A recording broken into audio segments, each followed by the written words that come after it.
का अध्यक्ष मंडल, इस ढासा बॉर्डर पर आए हुए सभी किसान भाइयों, नौजवान साथियों, पत्रकार छायाकर बंधु, सबसे पहले तो मैं आप लोगों की हौसला अफजाई के लिए जो पिछले 10.5 महीने से लगातार आप बैठे हैं, हौसला अफजाई तैयार करता हूं। और तो लखीमपुर के अंदर जो घटना घटी और मुख्यमंत्री ने जो स्टेटमेंट दिया उसकी घोर भर्त्सना करता हूं। और जो किसान भाई इन्होंने भाइयों के लिए अपनी जान दे दी, उन आत्माओं को नतमस्तक होकर प्रणाम करता हूं। उनसे ये भी करता हूं उनको अपने चरण जगह तो दूसरों की सेवा करने पर जीवन लगा देना और तो परोपकार नहीं है। जिस प्रकार भाइयों ने अपनी कुर्बानी दी, एक मेरे से प्रार्थना है, बहुत प्रयास के एक सहमति बनी है कि 16 तारीख को रोड के अंदर उड़ा खाप द्वारा मकनी टोल का ऊपर एक सर्व जातीय सर्व खाप महापंचायत, जिसमें तमाम मोर्चे, तमाम खापे, तमाम गैर राजनीतिक संगठन, कर्मचारी यूनियन सब इकट्ठे हो रहे हैं और कोशिश करें सब भाई लगे। जो उत्तर प्रदेश के अंदर जो पंचायत है उससे बड़ी पंचायत होने जा रही है। आपके पुराना रोहतक कह सकते हैं कि हरियाणा का ये केंद्र बिंदु हो रोहतक। और चाहे कुछ भी कहते रहो, जब तक रोहतक अंगड़ाई नहीं लेता कोई समस्या का समाधान नहीं होता, क्योंकि हम तो लोग आप लोगों का अनुकरण करते हैं। इसलिए जरूरी है कि ये 16 तारीख की महापंचायत सफल हो। इसलिए आज से ही अपने अपने संपर्क में, प्यारा रिश्तेदार, गांव में, गुहान में, शहर में, बाजारों में, छत्तीसगढ़ के सब भाई इस पंचायत को कामयाब बनाना है। और मैं ये भाइयों जरूर बताना चाहता हूँ, किसान की कभी हार हो ही नहीं, जीत 100% होगी। सरकार के पास कोई विकल्प नहीं है, किसान की बात मानने के लिए सरकार के पास कोई विकल्प नहीं है। 3 न्यू कानून वापिस, MSP की गारंटी और इज्जत के साथ भाइयों की विदाई होगी, उनको भरोसा विश्वास दिलाना चाहता हूँ। दूसरी बात जो मैं बताना चाहता हूँ, मुख्यमंत्री ने कहा कि हर पश्चिम उत्तर हरियाणा, दक्षिण हरियाणा में वहाँ 500 लट्ठे तैयार कर। एक जिम्मेदार आदमी, संवैधानिक पद पर बैठे आदमी ने गरीब माँ को ठेस पहुंचाई है। उससे ये साबित हो गया कि ये आदमी इस चीज के काबिल नहीं था। और इसके स्टेटमेंटों से ये जाहिर हो सकता है, जो करनाल के अंदर जो घटना घटी, जो SDM के वर्ड थे वही से मुख्यमंत्री के वर्ड थे। इसका मतलब उन्होंने भी जो काम करा मुख्यमंत्री के सारे पे किया। लेकिन मैं ये बताना चाहता हूँ, ये जाति पाति का जहर घोल के 2016 में जो जाट आरक्षण को फैल करने में कामयाबी इनको मिल गई थी, और उसकी आड़ में जाति पाति जहर घोल के 2019 में सरकार बनाने में भी कामयाब हो गए। लेकिन मैं एक बात जरूर बताना चाहता हूँ, सावन में गादड़ी पानी पिएगी, जेठ में फिर आ गई। अब की बार वो बात नहीं बनेगी। एक कसम खा ले वासे कि भाई कोई जाति पाति नहीं, इंसान इंसान है, कोई मजहब धर्म नहीं, इंसान इंसान है। ये तो हेरा फेरी करते जाति पाति जहर खोलने की, इन्होंने कुछ नहीं करा। सरकार के ऊपर कर्ज बढ़ाने के अलावा चौधरी ओम प्रकाश चौटाला हरियाणा प्रदेश के मुख्यमंत्री थे, तो हरियाणा प्रदेश पे कर्ज था 25,000 करोड़ रुपया। चौधरी भूपेंद्र 2014 में छोड़े गए, सरकार पे कर्ज था 69,000 करोड़ रुपया। और आज कर्ज हरियाणा सरकार के ऊपर 3.25 लाख करोड़। जो आप सोच सकते हैं कि एक ईंट भी नहीं लगी। जो बच्चा पैदा होगा, बच्चा पैदा होते ही साथ हरियाणा सरकार की तरफ से 1.5 लाख का बच्चा जन्म, माँ के जन्म लेते कर्जदार घोषित हो गए। ये है हालात। कोई एक काम नहीं हो रहा, नीचे से लेकर ऊपर तक सारा बेड़ा गर्क भ्रष्टाचार चरम सीमा पे। चाहे घरबारी हो, चाहे दरबारी हो, चाहे व्यापारी हो, चाहे कर्मचारी हो, कोई खुश नहीं, कोई सुरक्षा नहीं, कोई गारंटी नहीं। नीचे लेके ऊपर तक भेड़ा ग्रह। वो हम तो सुना करता, बोले 14 साल में गदर आया था, वो गदर हमने देखा को नहीं देखा, अपने रखा कुछ नहीं, लेना है देना दो। और ये जितने मंत्री संतरी मुख्यमंत्री बने घूम रहे, ये आंदोलन 10.5 महीने से अब तक फैसला क्यों नहीं हुआ? हर समस्या का समाधान होता है, बॉर्डरों पर लड़ाई कई साल चलती है, उनका भी फैसला होता है। कोरिया, दक्षिण कोरिया का होया, वियतनाम का होया, कहाँ नहीं होया? सारा होता है। जहाँ क्यों नहीं होया? यहाँ सिर्फ एक ही कारण होने का, जो सरकार के अंदर जो बैठे हैं, चाहे वो सेंट्रल गवर्नमेंट के मंत्री हो, चाहे स्टेटों के मुख्यमंत्री हो, चाहे स्टेटों के मंत्री हो। जिस प्रकार ये कल की जो घटना, लखीमपुर में जो घटना घटी, ये 41 मोदी जी ने भी मंत्री बनाए थे। ये सारे नाकाबिल आदमी थे। ये कह रहा है, 2 दिन पहले इसने स्टेटमेंट दिया, मैं मंत्री से पहले, MP से पहले बहुत कुछ हूँ। और उसका बच्चा एक नाम बात पड़ी, उसी का परिणाम था जो किसान भाइयों पर, निहत्थे भाइयों पर गाड़ी चढ़ा दी। मेरे बुजुर्गों वाले धरती को तोलने वाले चले गए, सिकंदर कैसे चले गए, इनकी तो औकात क्या है। ये नाकाबिल आदमियों को मंत्री बना दिया, जिनकी औकात नहीं थी उनको मंत्री बना दिया। कुल्ले में दाना जो है ना उफान आता है, वो सौदा था। इसलिए भाइयों के ऊपर जुल्म ढाया है। मैं कहता हूँ अगर एक भी काबिल मंत्री होता तो मोदी जी को ये कहता कि मोदी जी आपने जो तीनों कानून बनाए गलत बनाए, किसान नहीं चाहता तो नहीं बनाना चाहिए था। अगर किसी एक में भी हिम्मत होती तो समाधान हो जाता, लेकिन किसी बोलने की हिम्मत नहीं है। वो सिर्फ और सिर्फ अपनी नौकरी अपनी चमचागिरी करके अपनी कुर्सी बचाने के लिए मंत्री पड़ा बचाने में लगे हुए हैं। उन्हें देश से समाज से कोई संबंध नहीं है, क्योंकि जिसके गरीब की तकलीफ को नहीं जानता, जिसके दिल में दया नहीं है, वो इंसान नहीं है, हमान है। वो भक्ति की पहली सीढ़ी है दया। जिसके चोट लगती है उसको पता है दर्द कितना है। बंदर को नहीं पता दर्द का क्या स्वाद है, विस्की पीने वाले को पता है विस्की का क्या स्वाद है। हम और आप लोगों ने राबड़ी पी, राबड़ी का स्वाद बता सकते हैं। इसलिए इन्होंने तो सोच रखी थी आगे ऐसे उन लोग की रात जगी रहेगी। जगत में कोई नहीं परमानेंट, पतलून पैरों पैंट, जगत में कोई नहीं परमानेंट। हवा कमल लगी दुनिया में जगत ही रेस्टोरेंट, ओके साबुन तेल से मिली चाय लगा लो सेंट, जगत में कोई नहीं परमानेंट। जब कोई परमानेंट है नहीं, चंदन का सौदा है जो पहले बनबन चले गए। इसलिए ये मौका मिला है सेवा का, त्याग और तपस्या का नाम राजनीति अगर करना को जानता हो तो। लेकिन इस चकाचौंध में मोदी तो गरीब घर में पैदा है, उसको पता था एक गरीब की तकलीफ को। लेकिन उसके बावजूद भी जब दोबारा सरकार बन गई तो आदमी का अहंकार में सिर भारा हो जाता है। स्टेट गवर्नमेंट हो चाहे सेंट्रल गवर्नमेंट हो, अहंकार चरम सीमा पर पहुंच रहा है। ये सोचते हैं हमारे हिसाना कोई आदमी नहीं है, हम जो कुछ कर रहे हैं वो है फाइनल है। लेकिन लोकतंत्र के अंदर फाइनल वही है जो जनता करती है। लोकतंत्र के अंदर जनता से बड़ा कोई नहीं, सिर कहने जाते हैं। लेकिन जो अहंकार है, जिस प्रकार पश्चिम बंगाल के अंदर सरकार ने मुंह की खानी पड़ी। 2022 में भी फरवरी में उत्तर प्रदेश 3-4 स्टेटों का चुनाव हो रहा है, पंजाब का, गोवा का, उत्तर प्रदेश का। इसमें जो ही गिनती उल्टी शुरू हो या उठते ही साथ मैं भाइयों को विश्वास और भरोसा दिलाना चाहता हूँ, अगले साल 2022 की दिवाली हरियाणा प्रदेश के अंदर नई सरकार बनेगी। भाइयों विश्वास और भरोसा दिलाना चाहता हूँ। क्यों? ये सारे न्यूज आएंगे मंडेरिया पर गए, अपना तो समाज वो है पेट वाले की आशा रखता है, गोदी वाले ने छोड़ देता है, ये सारे छोड़ जाएंगे। जेजेपी वाला उससे दुखी, बीजेपी वाला कई गुना दुखी, और निर्दलीय तो सारा ही दुखी। इस सरकार से कोई खुश नहीं है। इसलिए नई सरकार की उम्मीद करना। उत्तर प्रदेश का चुनाव हारते ही साथ मेरी एक भाइयों से प्रार्थना है, शांति प्रिय अमन चैन के साथ आपकी बहुत बड़ी ताकत है। इतना लंबा जो आंदोलन चल रहा है, सबसे लंबा आंदोलन, सबसे शक्तिशाली आंदोलन, सबसे मजबूत आंदोलन जो दुनिया को हिला के रख दिया, आप शांति का अमन चैन गांधी जी दवा देखा रास्ते पर आप चल रहे हैं। सबसे बड़ी ताकत है जो सरकार इसको फैल करने में बड़ी कोशिश करी। सबसे पहले तो पंजाब के भाई आए, रास्ते काट दिए। उसके बाद में सार की घटना घटी, पानीपत की घटना घटी, करनाली घटना घटी, और अब ये लखीमपुर की घटना घटी। इसको कोशिश कर रहे हैं किसी प्रकार की अशांति हो गई, सारा सौदा बिगड़ जा। लेकिन किसान भाइयों ने धैर्य का परिचय दिया, शांति का उत्तर दिया, जिसके कारण ये आंदोलन चल रहा, पूरी दुनिया की निगाह टेकरी हुई। और मेरे बुजुर्गों भाई, एक ताकत आप लोगों ने और भी कर दी जो आज तक किसी ने नहीं करी। सरदार पटेल के बाद, देश आजाद होने के बाद 500-700 रियासत जो पटेल सरदार ने सारी करने का एक काम करा था। एक पूरे हिंदुस्तान में संस्था बना के एक करा था, उससे भी ज्यादा बढ़ के किसान भाइयों ने। कोई जाति नहीं, कोई मजहब धर्म नहीं। आप शाहजहांपुर बॉर्डर पर जाएंगे, मुसलमान भाई ढाबा चला रहे सेवा में। आप उत्तर प्रदेश में पंचायत में गए, वहां देखे होंगे मुसलमान भाई ट्रेली भर भर की भंडारे की सेवा कर रहे थे। आप ढासा बॉर्डर पर जाएंगे, टिकरी बॉर्डर पर जाएंगे, अपने खापे लंगर चला रहे हैं। और सिंधु बॉर्डर पर जाएंगे तो सरदार भाई लंगर चला रहे हैं। इस किसान भाइयों ने उससे भी बढ़ के जाति पाति मजहब दल को खत्म करके एक काम कर दिया, एक इंसान और एक इंसानियत का पाठ पढ़ाना किसान भाइयों ने काम किया। दूसरा काम और भी करे भाइयों ने, जो कोरोना काल के दौरान मोदी जी पिछले दरवाजे से 3 काले कानून लाए, उसको रोकने का काम था विपक्ष का। लेकिन विपक्ष कमजोर होने के कारण मोदी जी ने फायदा उठाया, लोकतंत्र को खत्म करने का काम करा, 3 कानून लाया। उस लोकतंत्र को बचाने का काम भी किसान भाइयों ने किया। और एक काम और भी कर दिया मेरे बुजुर्गों भाइयों, आने वाले टाइम में हिंदुस्तान के अंदर राज भी कौन करेगा उसका फैसला भी किसान भाई करेंगे। मैं तो अभी कहता हूँ जो नेता बैठे हैं, अभी भी वक्त है। ये बड़ी बड़ी जो बात करें ना, डिग्री सारी फेल हो जाएगी। अभी भी वक्त है, भाइयों के बीच में आए, भाइयों के साथ जीना, भाइयों के साथ मरना।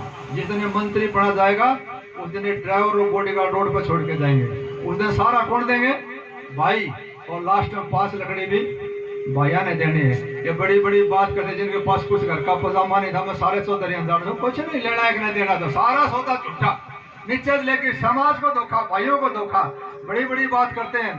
सिर्फ एक ये योग साधना तपस्या से राजयोग बनता है, और राजयोग के नशे में आदमी आगे खोटा करता है, खोटा करके फिर वही चला जाता है जहाँ से शुरुआत हुई थी। योग साधना तपस्या से राजयोग बना, राजयोग को भी जिसने ठोकर मार दी वो मेरे बुजुर्गों को बनता है महात्मा बुद्ध, महावीर, जैन, त्यागी और तपस्वी बनता है जो सृष्टि मोक्ष को प्राप्त करता है। लेकिन ये सारा सौदा निकल लग रहा है, पैसा इकट्ठा करो, दौलत इकट्ठी करो, पैसे से मेरा कोई ध्यान नहीं, नीचे से लेकर ऊपर तक सारा सौदा बेड़ा गर्क कर दिया, पूरे समाज को बिगाड़ दिया।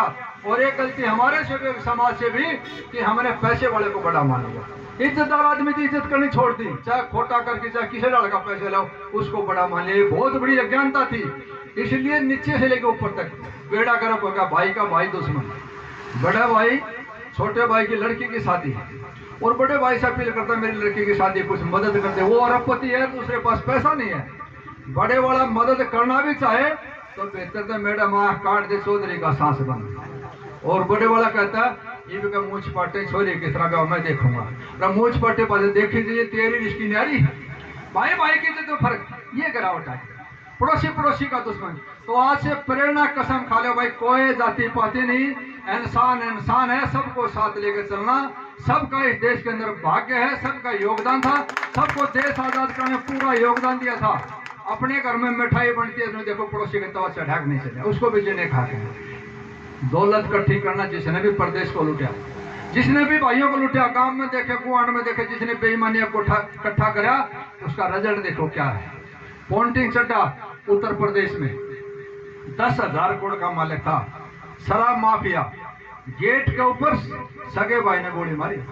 अरे रेलूराम पुणे अपना हरियाणा में दिन में ज्यादा दूर भी नहीं, उस पंचायत में मैं गया था, तीसरी मंजिल पर गाड़ी चढ़ दी थी, मेरे बुजुर्गों भाई घुमावदार पैड़ा था, मेन रोड के ऊपर कोठी है, दौलत काफी इकट्ठी करी, एमएलए भी बना, काले तेल का काम करता था, दामाद और लड़के ने मिलकर 8 को गड़ासे से काटे। क्या फायदा उस पैसे, दौलत मत जोड़ो, औलाद को संस्कार दो, कर गुजरान गरीबी में दुनिया में नहीं रहना, जब दुनिया में रहना नहीं तो अमीर और गरीब का ठाटा और बोधा कई दिन का सौदा।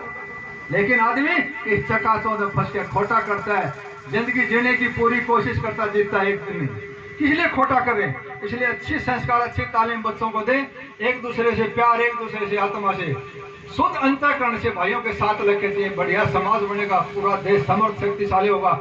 और इन लुटेरा तो एक बात जरूर नोट कर लो, अगर अगली पार्लियामेंट, अगली विधानसभा में अपने भाइयों में से ही, किसान भाइयों में से जो आपकी पीड़ा को समझता हो, आपका दुख दर्द को समझता हो, उन भाइयों को भेजो। अगर इस बिल पे पास करने वाले 543 में से अगर 100 भी किसान जो पीड़ा को समझने वाले होते, ये बिल पास नहीं होता। चौधरी छोटूराम ने जो बात कही थी वैसे नहीं कहा था। अरे भोले किसान 2 बात सीख ले, एक अपने को पहचान, एक बोलना सीख ले, दुश्मन को पहचान ले, और तीसरी उन्होंने एक बात और कही थी कि सरकार के अंदर भागीदारी करो। जो कानून बनाने वाले हैं वो ताकत भी आपके पास कलम होनी चाहिए, इसलिए अच्छे काबिल अपने भाइयों को चुनो। ये दूसरे नेता कहते हैं कि राजनीति कर रहे हैं किसान जो बॉर्डर पे बैठे, भाई ऐसी राजनीति सब ने करनी चाहिए। 10.5 महीना होगा, पूरी सर्दी चली गई, जब 2 डिग्री सेल्सियस टेम्परेचर था जब भी स्टैंड के नीचे, 47 डिग्री टेम्परेचर था जब भी स्टैंड के नीचे, और अब की बार मालिक ने 12 सप्ताह ज्यादा कर दी तो भी स्टैंड के नीचे, दोबारा फिर सर्दी आने जा रही है। मैं तो कहता हूँ इस आंदोलन के बाद में तमाम किसान भाइयों ने राजनीति करनी चाहिए। कहाँ पटानामा लिख रखे है, जिनको हम बड़े घर कहते हैं, मेरे बुजुर्गों भाइयों, बड़ा कुछ नहीं, ये घर घर समिति का बनाना कुछ नहीं, उस घर के अंदर रहने वाला कौन है उसकी शोभा है, उस आदमी कर्म की शोभा है। बड़ा बन जाता दादा छोरा गोज काटी जाओगा बेटा, बड़ा वो है जो कर्म महान है। इसलिए बड़ी कोठी होना, बड़ा पद होना, धन दौलत होना, मेरे बुजुर्गों भाई ये कोई इंसानियत नहीं है। सबसे बड़ा है इंसानियत होना, और इंसानियत हो किसी दूसरे को काम आए, किसी भूखे को भोजन, किसी प्यासे को पानी पिलाएं, किसी दुखिया को दुख बताएं, किसी गरीब बहन बेटी को इज्जत बताएं। ये इबादत, ये हमारा धर्म है, ये हमारे ऋषि मुनियों ने, हमारे बुजुर्गों ने सिखाया था, ये तालीम है, ये है धर्म और संस्कृति। और खासकर हरियाणा प्रदेश, वैसे तो पूरा हिंदुस्तान दुनिया के अंदर सबसे सौभाग्यशाली आदमी इसका हिंदुस्तान में जन्म हुआ, और हिंदुस्तान में भी जिसका हरियाणा में जन्म हुआ, ये तो शोध का केंद्र था, भगवान को प्राप्त करने का शोध का केंद्र था। एक और गांव में उच्च कोटि के, दुनिया भर के उच्च कोटि के संत हुए जो भगवान के दर्शन करके भोजन ग्रहण करते थे। हम तो वहां रहने वाले, यह दौलत की, भ्रष्टाचारी, पूरा कोई शुद्ध नहीं है। 500 बच्चे काम हो रहा मैं बेचारा न कोई सरकार बात जाति पाति लेकिन ये कि हमने आने वाले दूसरे को बनाना विश्व करने की बात करते 200 साल पीछे से हम यहाँ इसी पे चक्कर में पड़े। जब वोट पड़ते हैं तो जाति पाति पे पार्टी पे मेरे बुजुर्ग भाई किसी को भी चुनना किसी को भी बनाना बेलाग लपेट बेदाग ईमानदार आदमी। कबीर ने भी कहा है कि जिनी चदरिया वैसी ओढ़ी वैसी दिनी चदरिया। ये सफेद चादर को सफेद रखना खंडे की इधर बाकी सारा सौदा झूठा है। मैं आप लोगों को बताना चाहता हूँ 55 साल की उम्र हो गई, 30 साल से आप लोगों से सीखा, पंचायतों में जाने का मौका मिला, बदमाश भी देखा, पुलिस में नौकरी भी करी, धर्म कर्म भी देखा, साधु संतों के दर्शन करने का भी मौका मिला, खिलाड़ियों को सम्मानित भी करने का मौका मिला, खिलाड़ियों का आयोजन भी करा, खेला भी, सारा सौदा दुनियादारी में धन दौलत भी देखी। सारी दुनियादारी में घूमने के बाद एक चीज भाई बाकी सारा सौदा झूठा है। औलाद के लिए कितना भी इकट्ठा कर लो अपनी औलाद को कोई सेटिस्फाई नहीं करता। बोले बाबा अब पड़ोसी यहाँ के था आपके कारण तो यहाँ बैठे ना, आज आप चांद में डाले आज चांद में पूछा जाए तो और ऊपर जाके सोचने लग जाएगा। इसलिए जरूरी है धन दौलत इकट्ठी मत करो, उसको संस्कार दो। अभी आप लोगों ने 2-4 दिन पहले देखी होगी पंचकुला के अंदर एक कर्नल मियाँ बीबी दोनों रहने लग रहे, 2 बच्चे, दोनों बच्चे अच्छे पढ़ा के IIT बेंगलोर करा के अमेरिका में भेज दिए। दोनों बच्चे वेल सेट हो गए, शादी कर ली, 2 बालक और हो गया। मियाँ बीबी दोनों बुढ़िया बीमार हो गई। कल ने सामने हुआ मैसेज भेज दिया बेटा आपकी मम्मी बीमार है, आप संभालो, आके इलाज कराओ देखो। बड़े वाले एक आया और एक आया ही नहीं। वो आके देखा, पूछा देखिए मम्मी की तबीयत ढीली है, उन्होंने हॉस्पिटल में लेकर दवाई दी। 2 दिन के बाद वो बुढ़िया शरीर छोड़ गई तो मैसेज फिर करा दूसरे भाई को बुलाने के लिए। कल साहब ने कहा कि मैं अपने भाई को तो बुलाओ, दाह संस्कार करना। पहुंचाने के बाद वो बैठ के बातचीत करने लगे। तो बच्चे ने कहा, बोले पापा जी वो नहीं आएंगे। बोला क्यों? बोले जब आप हमने फैसला कर लिया दोनों बहन बैठ के, जब आप शरीर छोड़ेंगे तो वो आएगा, मैं नहीं आऊंगा। बोले अच्छा ये बात है? बोले हाँ। बोले चलो पहले तो दाह संस्कार कर देते हैं। उस डेड बॉडी को लेके दाह संस्कार करे, संस्कार करके आके घर में हाथ पाथ धोया, मुंह जो अपने रीति रिवाज वो पूरा कराया काम। उसके बाद में सर्विस रिवॉल्वर निकाली 38 की। बोले बेटा एक फैसला आप लोगों ने कर दिया और एक फैसला बोला मैंने भी कर दिया, आप तो आ लिए, उस भाई को दोबारा आने की जरूरत नहीं पड़ेगी। बोले 2 हमारी टाइट में कहानी खत्म। ये है संस्कार। तो मत तोड़ो धन दौलत, इनको धन दौलत देके इनको बिगाड़ने का दिमाग खराब करना है। जिसके संस्कार होंगे सारा सौदा होगा, जिसके पास संस्कार नहीं कुछ नहीं है। हमारे माँ बाप ने धन थोड़ी इकट्ठा करके दिया, उन्होंने कहा था कि बेटे कर्म करके जाना। संतों की तरह आदमी जब वो खून में मिला उसी सेवा भाव का परिणाम आज भाइयों के बीच में खड़े। मुझे खुशी है इस बात की, कुछ ना राजनीति थी, सारा सौदा तो उठा है। भाइयों के साथ जीने, भाइयों के साथ मरने और कोई बड़ा धर्म नहीं है। इसलिए ये कर्म योनि है, कुछ ऐसा काम करके जाए कि आने वाली पीढ़ी याद रखे, जीव मात्र की सेवा करते मोक्ष को प्राप्त करे, ये ध्येय है। बाकी सारा सौदा झूठा है। 16 तारीख की पंचायत, मेरे भाइयों से नम्र निवेदन प्रार्थना, ये रोहतक जिला जब तक लड़ाई नहीं लेगा, हरियाणा का इतिहास और देश का इतिहास रखने में रोहतक के भाइयों का बहुत बड़ा शुरू से आंदोलन। तो बागड़ी आदमी आप लोगों के पीछे चलने वाले हैं, नेतृत्व आप लोगों ने करना है। 16 तारीख को कोई गांव, कोई बहन बेटी, काकी ताई बुआ कोई नहीं बचे जो इस पंचायत में शामिल ना हो। हमने मुजफ्फरनगर वाली पंचायत का रिकॉर्ड तोड़ना है। उत्तर प्रदेश तो हमारा अनुकरण करता है, हमने हर बार अनुकरण कर आगे चले, इसके पीछे पूरा समाज चला है। इसलिए अपनी ताकत को पहचानो मेरे बुजुर्गों भाइयों। आप लोग हाथी जितना हंग है, अपनी ताकत को भूल रहे हो। वो ताकत को दोबारा वही संस्कार, वही तालीम, वही सिस्टम फिर खड़ा करके दिखाओ। आखिर रोहतक वही है, आपकी तरफ पूरी दुनिया की निगाह टेक रही है। रोहतक जिले का, हरियाणा प्रदेश का कोई नौजवान, पंजाब का सरदार, कोई भाई ट्रेन और बस के अंदर एयरपोर्ट के ऊपर भी जाता लोग उसको नजर सम्मान के नजर से देखते थे। कोई बहन बेटी होती थी, अपने आप को सुरक्षित पुलिस से भी ज्यादा समझती थी। हमारी निशानी थी, हमारी पहचान थी। लेकिन आज हम अपनी निशानी और पहचानी खोते जा रहे हैं। अलबत्त वो कोई ब्याह नहीं हो ये लेवन लगा था घर में कही थी बोले बिहार वाली शायरी ले दे जाए इसलिए यूरो लेके तो जकरो ना चला हरियाणा को इन्होंने कहा 2 दिन पहले फैसला होता है 2 लाख में ले हैं दूसरा दिन जोड़ो काख में टांगी नूना भी रखू चली गई और एक आधी बचाई भी गई तो उनका काला काला बालक वजह रेल का पूरा खाटा नीचे काटने का क्यों खाद खाना चल काटना इसलिए लगे रहो डटे रहो कंपलसरी जीत होगी 16 तारीख को आज से लग जाओ हर भाई अपने आप को उस आयोजक माने हर भाई इस पंचायत को सफल बनाने अपनी भागीदारी समझे सारे किसान मोर्चे की संयुक्त मोर्चे की खापों की ये प्रेस्टेज का सवाल है इसमें किसी प्रकार की कमी न जाए मैं भाइयों को विश्वास और भरोसा देना चाहता हूं अगर ये रोहतक की रैली पंचायत कामयाब होगी सरकार ने 17 तारीख पकड़नी नहीं पड़ेगी आपका अगर नाक रगड़नी पड़ेगी अपनी ताकत को पहचानो 2-3 नारे लगाना हर टोल के ऊपर बॉर्डर के ऊपर जो बागड़ी भाई बैठे हैं ढासा बॉर्डर की आवाज उनके कानों में जाए जो घटना घटी है वहां भी भाइयों की आवाज आए आके खापों के चौधरी तुम्हारे साथ हैं 2-3 नारे लगाना किसान एकता किसान एकता खाप एकता भाईचारा एकता आप लोगों की बहुत बहुत मेहरबानी धन्यवाद।